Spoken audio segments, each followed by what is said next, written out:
ఇప్పుడు మనం Parkinson disease ఎందుకు వస్తుంది, ఇది ఎవరిలో వస్తుంది, ఇది రాకుండా మనం నివారణ ఉపాయాలు ఏమన్నా ఉన్నాయా, తగు జాగ్రత్తలు రాకుండా మనం మంచి జాగ్రత్తలు తీసుకుంటే దీన్ని బారిన పడకుండా మనం తప్పించుకోవచ్చు అనే దాని గురించి మనం ఇప్పుడు తెలుసుకుందాం. పార్కిన్సన్ అనేటువంటిది ఒక నాడీ సంబంధమైనటువంటి వ్యాధి. మెదడులో డోపామిన్ అనేటువంటి రసాయనం తగ్గిపోవడం వల్ల శరీరం దాని యొక్క కదలికల మీద నియంత్రణ శక్తి అనేటువంటిది కోల్పోతుంది. దీని యొక్క లక్షణాలు ఏంటంటే చెయ్యి కానీ కాలు కానీ బాగా వణకడం, అలాగే కదలిక తగ్గడం, తర్వాత మజిల్స్ నడుస్తూ ఉంటే స్టిఫ్ అయిపోవడం, తర్వాత నడటంలో చాలా ఇబ్బంది, అలాగే నడుస్తున్నప్పుడు వంగి నడవటం అనేటువంటి దీని యొక్క లక్షణాలు. ఇవి రావడానికి కారణాలు ఏంటంటే మనం ఎక్కువగా స్ట్రెస్ గురి అవ్వడం, తర్వాత జెనెటిక్ మన తాత ముత్తాతలు లేదా మన ఫాదర్కి వంశపారంపర్యంగా రావడానికి కూడా దీనికి కొంతవరకు ఛాన్స్ ఉంది. అలాగే 60 years వయసు పైబడిన వారిలో కూడా ఇది ఎక్కువగా వస్తూ ఉంటుంది. అలాగే ఇప్పుడు మనం టాక్సిన్స్ సంబంధించినటువంటి లైక్ పెస్టిసైడ్స్, తర్వాత కెమికల్స్ ఇవన్నీ కూడా పంటలకి ఎక్కువగా కొట్టడం మూలంగా, అంటే సింథటిక్ పైరెథ్రాయిడ్స్ ఎక్కువగా మనకి కాయగూరల పైన పండ్ల పైన ఎక్కువగా పిచికారీ చేయడం మూలంగా ఈ టాక్సిన్స్ అనేటువంటి మన శరీరంలో బాగా పెరిగిపోతాయి. దీని మూలంగా కూడా ఈ డోపామిన్ అనేటువంటిది దానికి నష్టం కలిగిస్తాయి అన్నమాట. ఈ కెమికల్స్ అనేటువంటివి ఇది ఒక కారణం.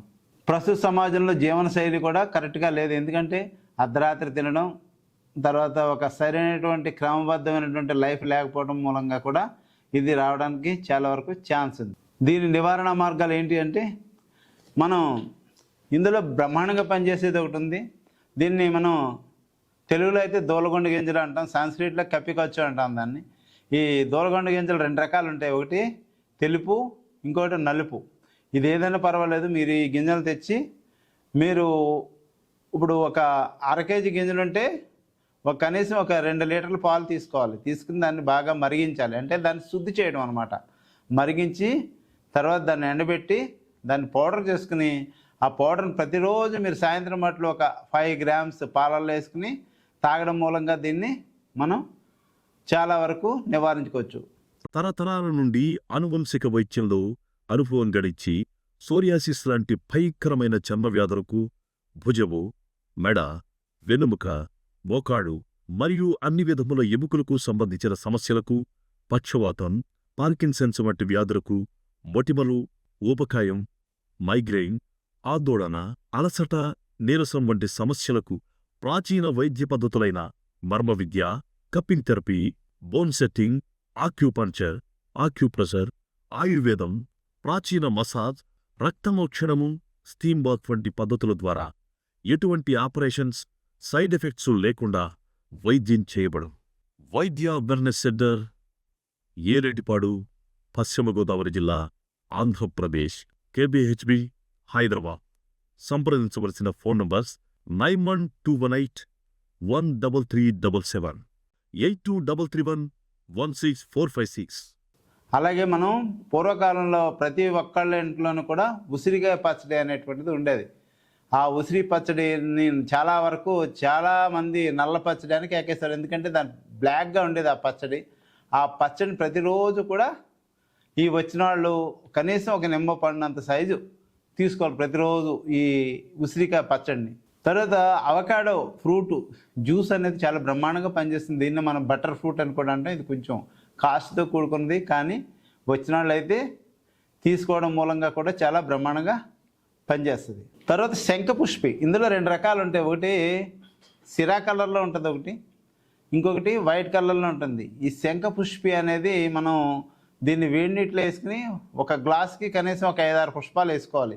ఈ శంఖపుష్పిని వేసుకుని మనం తాగడం మూలంగా కూడా చాలా బాగా పనిచేస్తుంది అన్నమాట. ఇది వ్యాధి వచ్చిన తర్వాత కంటే కూడా రాకుండా ఉండడానికి మనం తీసుకోవాల్సినటువంటి ఇది జాగ్రత్తలు ఏంటి అనేవి మనం ఇప్పుడు తెలుసుకుందాం. ప్రతిరోజు మనం వ్యాయామం అనేటువంటిది చేయాలి. తర్వాత యోగా, మెడిటేషన్, ప్రాణాయామం ఇటువంటివి మనం ప్రతిరోజు కంపల్సరీ చేయాలి. తర్వాత జీవనశైలి అనేటువంటిది ఒక సిస్టమేటిక్, దీంట్లో ప్రతిరోజు ఒక 7:30 8 గంటల లోపల మనం భోజనం అనేటువంటిది చేసేయాలి. అంతేగాని అర్ధరాత్రి ఎప్పుడు పడితే అప్పుడు చేయకూడదు. అలాగే స్ట్రెస్ అనేటువంటిది మన బాడీకి తగ్గించాలి. తర్వాత పండ్లు, ఆకుకూరలు, గింజలు ఎక్కువగా తినాలి. తర్వాత కెమికల్ రహిత పండ్లు, కూరగాయలు అనేటువంటివి ఎక్కువగా తీసుకోవాలి. అలాగే మనం ధ్యానం అనేటువంటిది చేయడం వల్ల కూడా మన యొక్క ఒత్తిడిని మనం ఆ స్ట్రెస్ని బాగా తగ్గించుకోవచ్చు. అలాగే మర్మ థెరపీలో మనం ఏ మర్మాలను మనం ప్రతిరోజు చేసుకోవడం మూలంగా ఈ వ్యాధి రాకుండా మనం జాగ్రత్త పడవచ్చు. ఆ మర్మాలు ఏంటి అనేవి మనం ఇప్పుడు చూద్దాం. ఇందులో మర్మాలకే రాజు అనేటువంటి మొదటి మర్మం అధిపతి మర్మం, శృంగాటికా మర్మం, హృదయ మర్మం, తల హృదయ మర్మం, స్తపనీ మర్మం, జాను మర్మం, మణిబంధ మర్మం. ఈ మర్మాలను మనం ప్రతిరోజు ఉదయం సాయంకాలం ఒక్కొక్క మర్మానికి ఒక్కొక్క సెకండ్ చొప్పున 3 ఎనిమిదిలు 24 సార్లు ప్రతి మర్మం దగ్గర మనం ప్రెస్ చేసుకుంటూ ఉండాలి, clock wise, anti clock wise. అలాగే మనం మంచి దగ్గరలో ఏదైనా మంచి మసాజ్ సెంటర్ ఉంటే మసాజ్ సెంటర్కి వెళ్ళి మసాజ్ చేయించుకోవడం ద్వారా కూడా మన యొక్క ఇమ్యూనిటీ లెవెల్ని పెంచవచ్చు. అలాగే టాక్సిన్స్ కూడా బయటకి అక్కడ మసాజ్ సెంటర్లో స్టీమ్ బాత్ అయ్యి ఉంటాయి కాబట్టి ఆ టాక్సిన్స్ కూడా రిలీజ్ అవుతాయి. సర్వే జన సుఖినో భవంతు. స్వస్తి. ఇలాంటి మరెన్నో ఆరోగ్యపరమైన వీడియోల కోసం మా ఛానల్ని సబ్స్క్రైబ్ చేసుకోండి. ఈ వీడియోని మీ ఫ్రెండ్స్తో షేర్ చేయండి. Thank you.